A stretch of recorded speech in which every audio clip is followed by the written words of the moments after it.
They call it the Savage Mountain, and not without reason. Towering at 8,611 meters or 28,251 feet. But unlike Everest, which thousands have summited, K2 comes with a far steeper price. Before 2021, nearly 1 out of every 4 climbers who reached its summit died trying. By August 2023, around 800 climbers had made it to the top, but 96 never returned. K2 is merciless. The fall of legends, Kazuya Hiride and Kenro Nakajima. Few names carry as much weight in the world of mountaineering as Kazuya Hiride and Kenro Nakajima. These weren't casual climbers out chasing adrenaline. Hiride, at 45, was Japan's most decorated alpinist, bold, visionary, and respected worldwide. Nakajima, just 39, was a relentless explorer, always reaching for the next untouched route.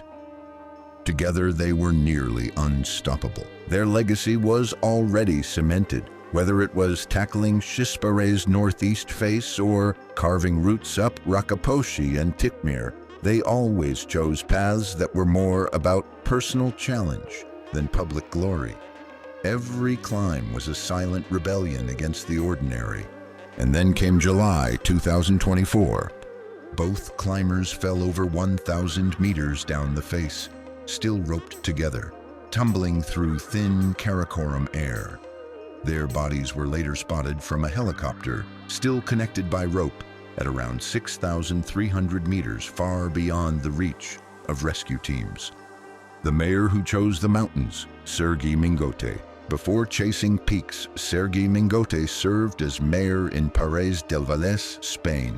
A man of politics, yes, but mountains had always tugged at him more than policy ever could.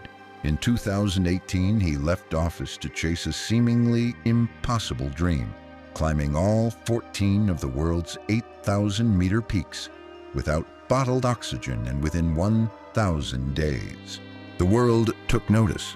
By January 2021, Mingote had his eyes set on K2, but not just any attempt. This was a winter ascent, and K2 in winter is unforgiving. Temperatures drop below -25 degrees Celsius. Winds scream past like jet engines, and every surface is coated in treacherous ice. Mingote wasn't alone. He climbed alongside Juan Pablo Moore from Chile and Tamara Lunger from Italy. By January 15th, things looked promising. The team had reached Camp 3, around 7,000 meters up. They were acclimatized, spirits were high. But the next day, while descending back to base camp, tragedy struck. Mingote was behind Moore, descending the icy slope with careful precision. Suddenly, Moore saw something unthinkable, a figure tumbling violently down the mountain. It was Sergi. He fell nearly 600 meters, eventually stopping near advanced base camp. His GPS tracker had already sent strange signals. When climbers back at base camp realized something was wrong, it was already too late. Investigation showed the ropes were intact. So, what happened? Maybe a slip while unclipping, maybe falling ice, no one knows.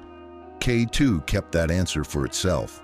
Spain's prime minister announced the news with heartbreak, calling Mingote a great athlete who died pursuing history. One day earlier, Mingote had shared a post celebrating reaching 7,000 meters, his last update. Back at base camp, the loss was overwhelming. Climbers mourned. Moore and Lunger, in spite of it all, chose to continue, not out of recklessness, but to honor their friend, the architect who defied limits, Juan Pablo Moore. Born in Santiago, Chile in 1987, Juan Pablo Moore was more than a climber. He was an architect, a father of 3, and the founder of Deporte Libre, a non-profit turning forgotten urban spaces into climbing sanctuaries. He turned 2 abandoned water silos into Latin America's highest urban climbing walls. But urban climbs weren't enough. In 2017, he became the first Chilean to summit Annapurna, In 2019, he made history climbing both Everest and Lhotse within a week, without bottled oxygen or Sherpa support.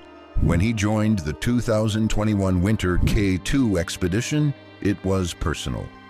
After Mingote's fall, Moore teamed up with Muhammad Ali Sadpara, his son Sajid, and Iceland's John Snorri Sigurjonsson. Together, they pushed for the summit. On February 5th, the team made their final push. Sajid turned back due to an oxygen issue. The rest kept climbing. Then silence. All 3 GPS trackers stopped. Helicopters searched up to 7,000 meters. No sign, no movement. The mountain was mute.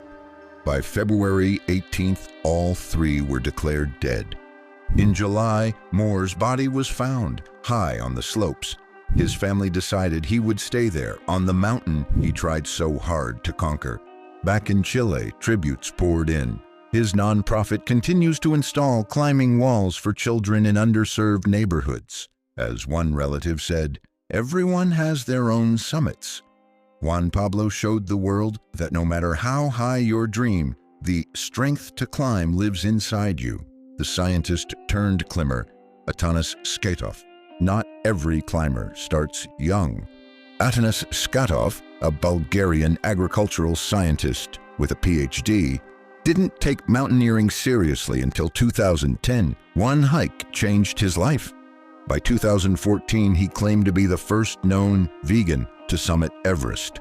Whether the claim was ever verified didn't matter. He wasn't climbing for headlines. He was climbing to prove that discipline, purpose, and belief could take anyone to unimaginable heights. By 2021, he'd already summited 10 of the 8,000-meter peaks. He wasn't fueled by ego. Atanas often spoke about inner peace, about finding silence above the clouds. His philosophy blended science and spirit, rooted in compassion, not conquest. On each mountain, he carried not just a backpack, but books, journals, and even vegan supplies he personally prepared. Friends described him as calm under pressure, with a soft voice that never wavered even in harshest winds. He once gave up a summit push to help another climber struggling in the snow. K2 for him was less a battleground and more a sacred challenge. He believed every mountain had a soul, and his goal wasn't to conquer it, but to listen. Joining the same winter K2 expedition that had already seen tragedy, Skatov was determined. But K2 had more heartbreak in store. Early February found more than 25 climbers cramped at Camp 3. Supplies were low. The cold was punishing, 35 degrees Celsius, and tempers frayed as radios cracked with concern. Tents were overcrowded. Some slept outside. On February 5th, Skatov began his descent with his Sherpa Lakpa Dendi. Moments later, climbers saw something horrifying, a bright red figure tumbling from above. It was Skatov. Pieces of his down suit were later found between Japanese Camp 3 and Camp 1. His body was recovered near Advanced Base Camp. Lakpa, who had filmed Skatov calmly descending just moments earlier, was devastated. No one knows exactly what happened. Some whispered about rope failures. Most agree it was exhaustion. The firefighter who never quit, Serge Desjardins.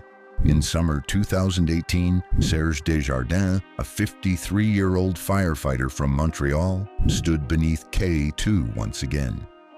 2 years earlier, in 2016, he had turned back when an avalanche wiped out part of Camp 3. But Serge wasn't the kind to stay away. This time he returned with a team that included fellow Quebecers Nathalie Fortin and Maurice Beauséjour, determined to summit both K2 and Broad Peak in one season. His reason? A dream to become the first Quebecer to summit both Everest and K2. On July 6th, Serge stayed at Camp 2, preparing to descend. Weather had cleared. Spirits were cautiously hopeful. Then, on July the 7th, at around 9:25 a.m., everything changed. Serge had left ahead of Fortin, descending below the notorious section known as House's Chimney. Then he fell.